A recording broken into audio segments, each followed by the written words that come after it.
Halo teman-teman, selamat datang di Lokpro Media.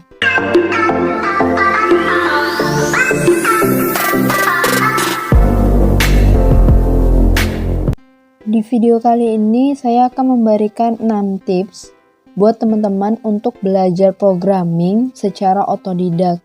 Jadi bagi teman-teman yang baru pemula ingin belajar programming, teman-teman bisa mendengarkan tips dari saya di video ini ya.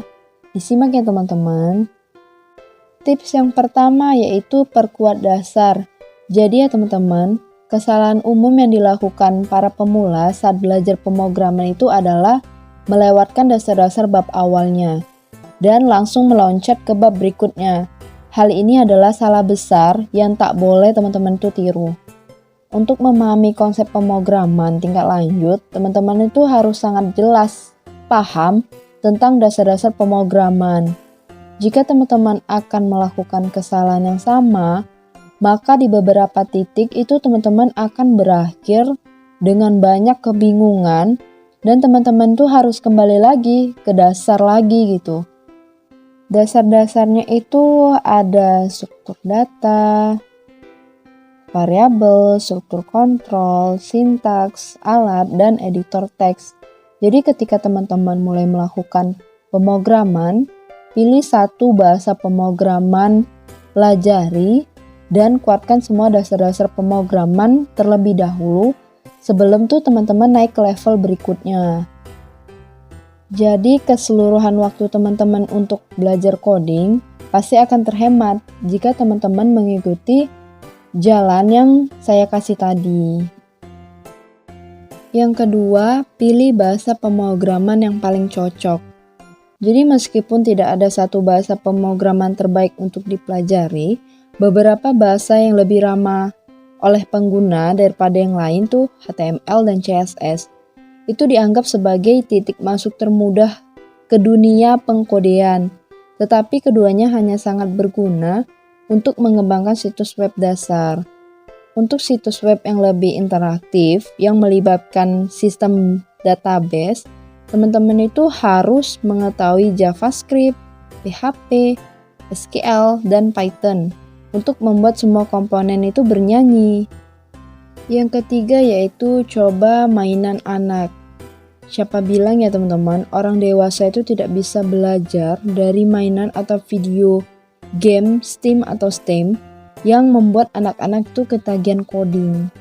Lagi pula produk ini dirancang untuk mengajarkan logika dan sintaksis pengkodean tanpa membosankan anak-anak yang mudah terganggu. Sehingga pembuat kode dewasa pun mungkin dapat menganggapnya menyenangkan dan mendidik. Jika teman-teman ingin lebih memahami hubungan antara perangkat keras dan perangkat lunak, maka teman-teman itu akan menikmati Piper Computer Kit 2 yang akan membuat teman-teman membangun komputer bertenaga Raspberry Pi. Misalnya jangan merasa minder karena mulai belajar pemrograman dari dasar paling bawah. Justru hal-hal ini penting agar dasar pemrograman teman-teman itu untuk tugas-tugas lebih kompleks terasa lebih mudah. Yang keempat itu ada manfaatkan tangan. Monitor komputer menjadi lebih tipis, hard drive lebih ringan, dan bahasa pemrograman lebih canggih, tetapi pengkodean dengan tangan itu masih tetap menjadi salah satu metode paling efektif ya teman-teman untuk mempelajari cara pemrograman. Baik itu di papan tulis atau buku catatan, pengkodean dengan tangan membutuhkan kehati-hatian, presisi, dan niat lebih lanjut di balik setiap baris kode. Karena ya teman-teman, tidak seperti di komputer, teman-teman itu tidak dapat menjalankan kode tulisan tangan di tengah lembar untuk memeriksa apakah pekerjaan teman-teman itu benar. Meskipun itu lebih memakan waktu, pembatasan ini akan membentuk teman-teman menjadi pengembang yang lebih sehat secara fundamental, baik di kelas maupun di pasar kerja nanti.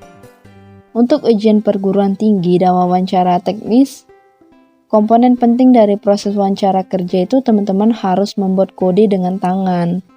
Lalu metode ini juga secara universal dikenal sebagai ujian akhir untuk kemahiran seorang programmer.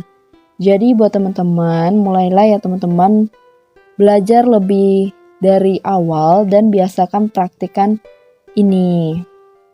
Yang kelima yaitu computational thinking.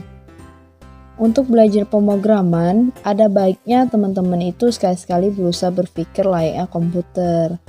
Jika berhasil, maka kecepatan pemahaman teman-teman akan selak-beluk dunia programming itu akan naik berkali-kali lipat.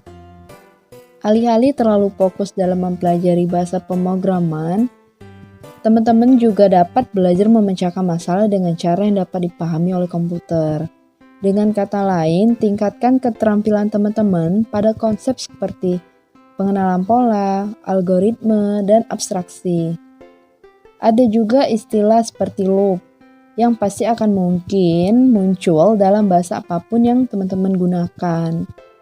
Jadi ya teman-teman, semakin baik teman-teman memahami prinsip-prinsip ini, semakin mudah pula untuk mempelajari bahasa berikutnya ya teman-teman. Tips yang terakhir yaitu berbagi ilmu dengan orang lain. Jadi ya teman-teman, salah satu cara terbaik untuk memahami pemrograman dengan mudah dan cepat adalah dengan berbagi ilmu dengan orang lain. Dan berdiskusi dengan programmer lain akan membuat teman-teman menjadi programmer yang lebih baik dengan cepat. Teman-teman juga dapat berpartisipasi dalam proyek sumber terbuka, mendiskusikan kode dengan rekan pemrograman teman-teman, atau berkontribusi di GitHub. Dan teman-teman juga dapat mengambil bantuan dari forum atau situs diskusi lainnya. Tidak masalah sih jika teman-teman mengajukan pertanyaan konyol atau terlihat bodoh. Itu akan membantu teman-teman mengetahui mana yang benar dan mana yang salah. Jadi ada baiknya teman-teman itu mencari mentor atau meminta bantuan sesama programmer untuk memahami konsep dengan mudah dan cepat. Mentor atau profesional dapat membimbing teman-teman dengan lebih baik karena mereka telah berada di posisi teman-teman yang sebelumnya.